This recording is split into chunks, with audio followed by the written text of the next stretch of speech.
And I think back to that time when I suddenly realized that learning is something that everybody does all through their lives. Education isn't something just for kids. And this is what can cause battles most of the time between parents and children. You're the child, you have to do your schoolwork. I'm the adult, I've already completed my education.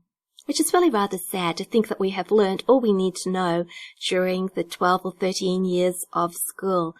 And looking back, what I learnt during those 13 years of school, most of it was useless anyway.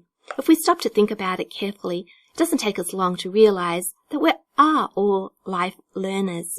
Learning is a very natural thing to do.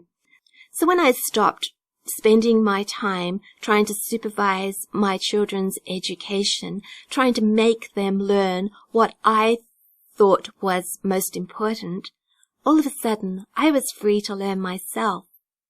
My kids were self-motivated to learn, so I didn't have to push them along. I would help them, of course, get involved with their learning, but it was also valuable, well, it still is valuable, for them to get involved in my learning.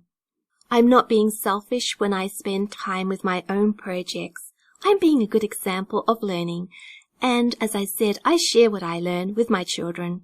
So we're a family learning together. Some of the interests that I have also have sparked off interests in my children, like writing. They've watched me write. They have been inspired to write themselves. They haven't thought, I can't write a novel. They have great confidence and they dream big. Yes, I can write a novel. I could publish a novel just like Mum. My children got into blogging because I was a blogger. I started taking photos, and now Sophie, she's the photographer of the family. She knows much more about photography now than I do, even though I got my camera first. She just watched me, picked up on the interest, and then ran with it. But back to being lifelong learners. Yes, it is very exciting. Diving in and learning with our children, exploring things of our own. Since we've been unschooling, I have explored so many ideas and learned so much, gone down different pathways. It is an exciting life. Besides my writing and my blogging, which I've already spoken about, and photography, I've investigated video making, got my YouTube channel. Of course, I'm podcasting. I'm connecting with other people in the world. I'm sharing my experiences and they're sharing theirs with me.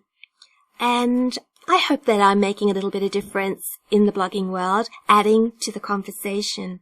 I find this is a very worthwhile thing to do. Of course, not everybody wants to be a blogger or a writer, do things like I'm doing it, but everybody, I think, needs to be doing something, using their talents, exploring them, even if they have passed the official age for the end of our education.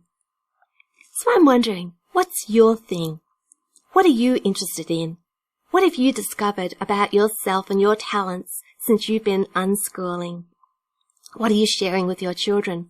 What inspires you? When I meet new people, that's one of the things I want to find out about them. What is their thing, the thing that really sparks them off? The thing that captures their imaginations, that makes them feel excited.